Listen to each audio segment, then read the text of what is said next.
Hello, my name is Juniper, and I'm 37 years old. I never thought I'd have a story like this to share, but here it is. Get ready, everyone, because it's quite a ride. One sunny afternoon, my in-laws, Margaret and Julian, came to our house after a long-awaited vacation. They had always wanted to visit America, and I was happy to have them stay with us. Since they lived in France, we didn't get to see them often. From the times we did spend together at family reunions and chatting online, I thought everything was fine between us. But I was wrong. Without me knowing, my mother-in-law and father-in-law were planning something bad to hurt my daughter and me, and I didn't realize it for a long time. I had no idea their visit would uncover a hidden layer of bitterness and hostility behind their friendly appearance. "How are you?" "I'm good, Grandma." "Hi, Grandpa."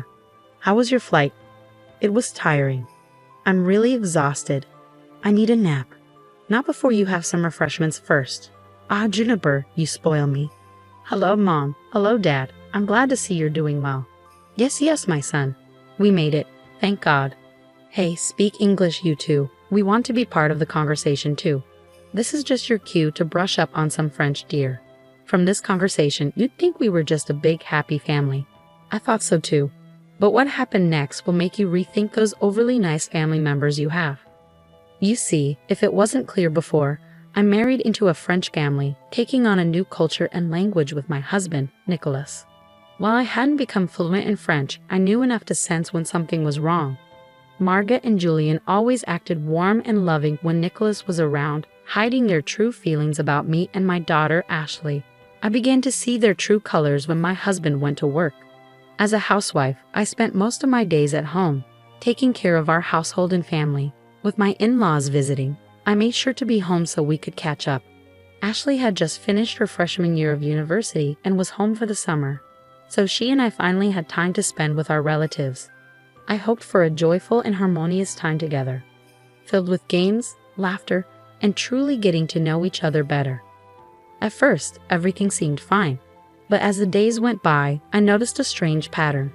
My in-laws started speaking exclusively in French, deliberately excluding Ashley and me.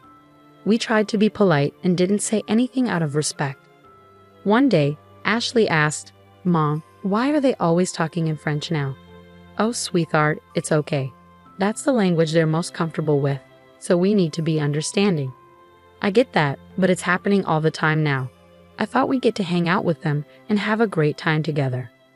"We will, sweetie, we will. Let's just give them time to adjust to America. It must be a lot for them to handle, okay? It'll get better. I know it will." So Ashley and I dismissed it as just a harmless quirk.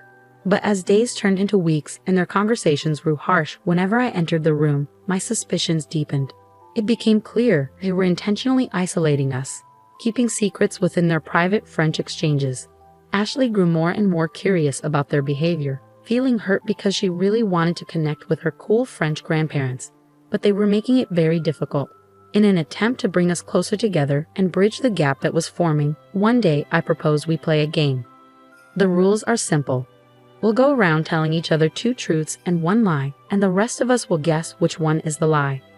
Oh, that sounds fun, and it would be a good way to get to know each other. To our surprise, both Margaret and Julian didn't seem excited about the game. They looked bored and slightly irritated, sensing their discomfort and trying to be a good host. I decided to scrap the idea and ask them what they would like to do instead. "I would like to drink some tea and chat with my husband." "Oh, okay. Is it okay if Mom and I join?" "No." His outburst shocked us, but he quickly recovered. "I mean, no, my dear. We just would like to enjoy a quiet afternoon." "Okay, we understand. We're older, and these kinds of games may not be our thing. But you two never talk to us. You're always speaking in French. How dare you talk to us like this? So disrespectful. Were you raised on a farm? How dare you speak to my daughter this way? She's just a kid. She wants to hang out with you guys, but you're making it difficult. How can you say something so mean?" "Whatever. Let's go, Julian." Julian and Margaret stood up from the table, speaking loudly in French, not bothering to hide their words. I couldn't understand exactly what they were saying, but from their tone and body language, it was clear they were talking about us, and it wasn't nice. I felt too embarrassed to tell Nicholas when he came home that evening. I was afraid he would notice the tension at dinner. To our surprise, both Margaret and Julian were suddenly very nice to us, as if nothing had happened earlier. We were chatting as if we were one big happy family, but Ashley and I couldn't shake off the feeling that something wasn't right. Days later, fueled by curiosity and feeling betrayed, I decided to take action. While Margaret and Julian chatted in the living room, I discreetly reached for my phone and hit record. With shaking hands, I captured their voices and words, hoping to uncover the truth hidden in their secret conversations. After successfully recording their voices, I gained confidence. One day turned into 2, then 3, then 4, and soon I had collected recordings of their conversations spanning a week. I carefully gathered evidence, documenting whenever they spoke. I only had basic knowledge of French, so I couldn't understand everything they said. But as I listened repeatedly, I caught some rude words. I was afraid of what I might find if I translated everything, but I knew I had to uncover the truth. Luckily, I had a friend who spoke French. Camille was from Senegal and moved to the States as a baby. Although she grew up as an American, her immigrant parents made sure she could still speak her native language. She was the perfect person to help me decipher the information. I called her and asked her to come over. Once she arrived, I took her to the back of the house so Margaret and Julian wouldn't see her. Camille and I found a moment alone outside to talk. I poured my heart out to her, sharing all the strange behavior and my growing suspicions. Camille was incredibly supportive, promising to help me uncover the truth. From what you're saying, it sounds like you're talking about some shady stuff. But don't worry, I'll do my best to help. Thanks, love. You're a lifesaver. Just being a best friend. As I played the audio for Camille, her face went pale, and she started trembling. Camille, what's wrong? I can't breathe. Panic attack. She was gasping loudly for air, and I started to feel scared too.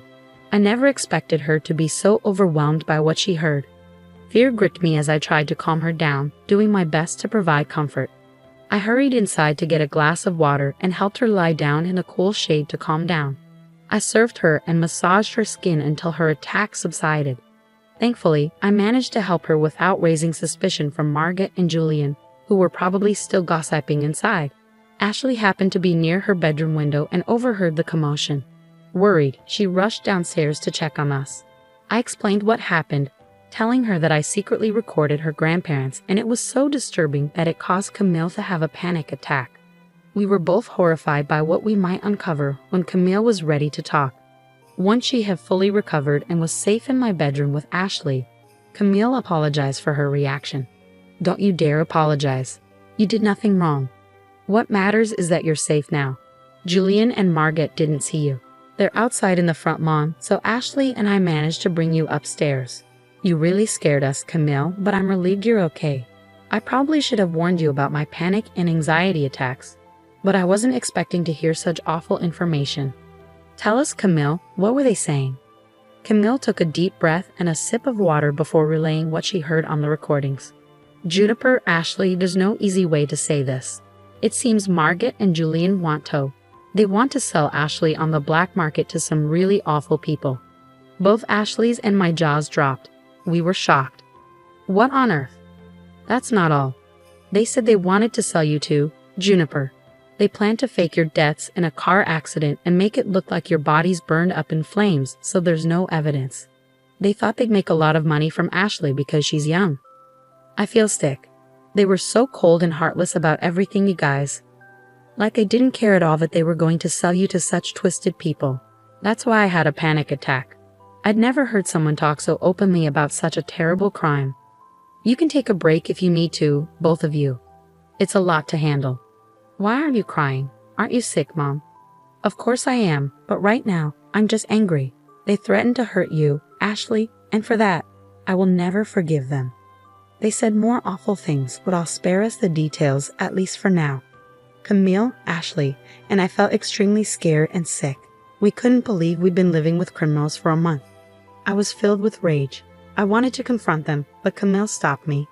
June, I understand you're upset, but you can't go down there and confront them. What do you mean? They threatened my daughter's life. I know, Juniper. I just don't think it's safe for you to confront them without a plan. You live with these people.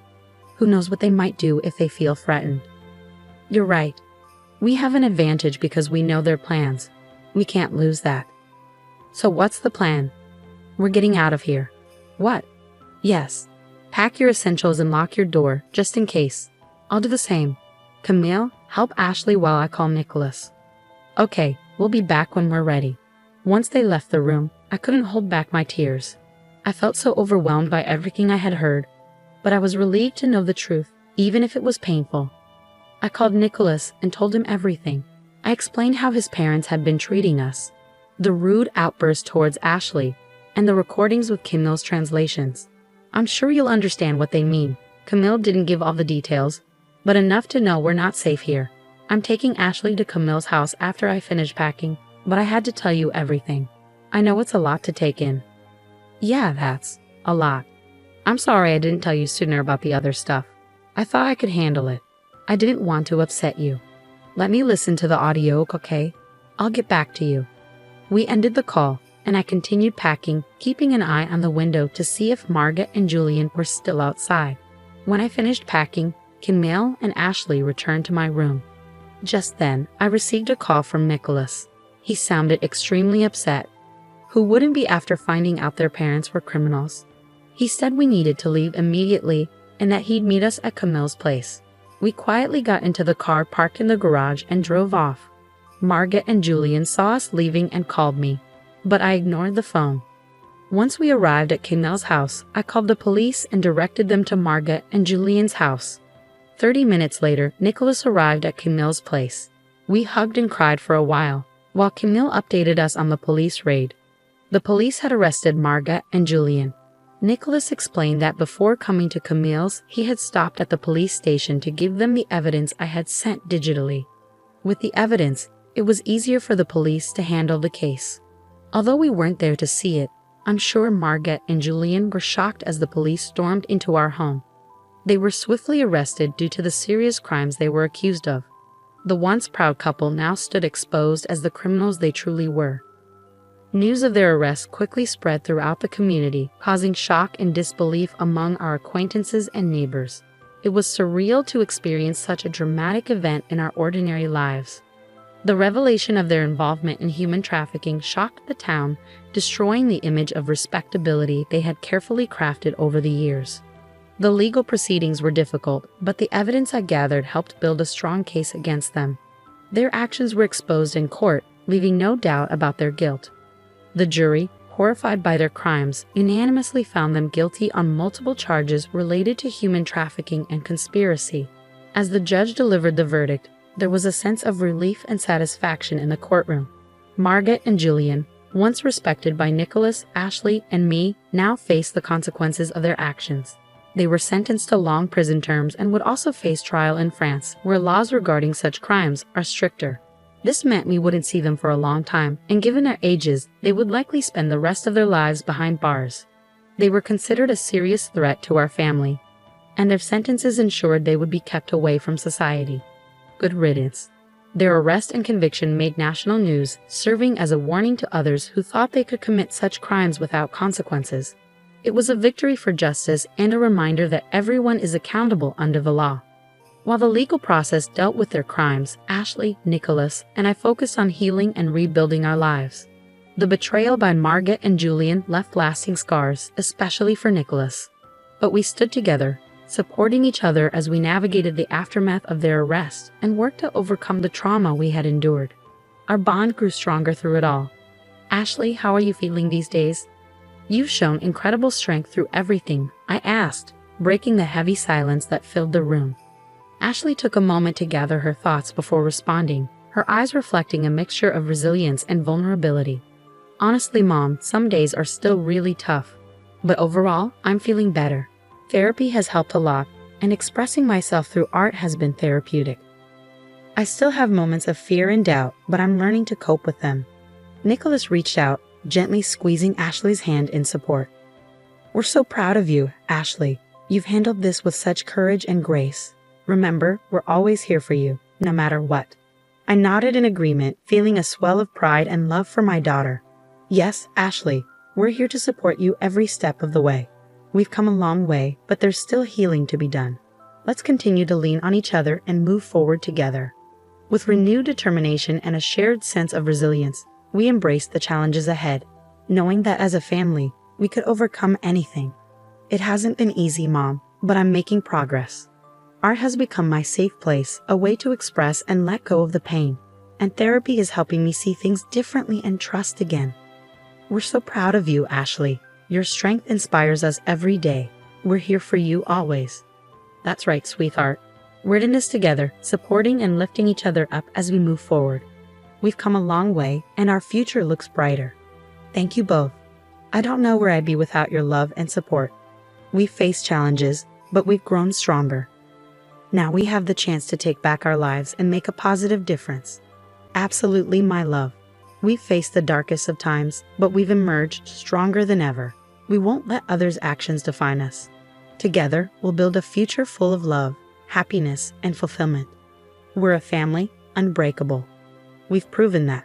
Let's keep supporting each other, healing, and building the life we deserve. We're stronger than ever, and we'll embrace every opportunity.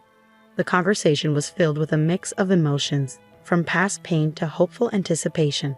As we continued our journey, we found comfort in each other, knowing we could overcome anything together and create a life of love and joy.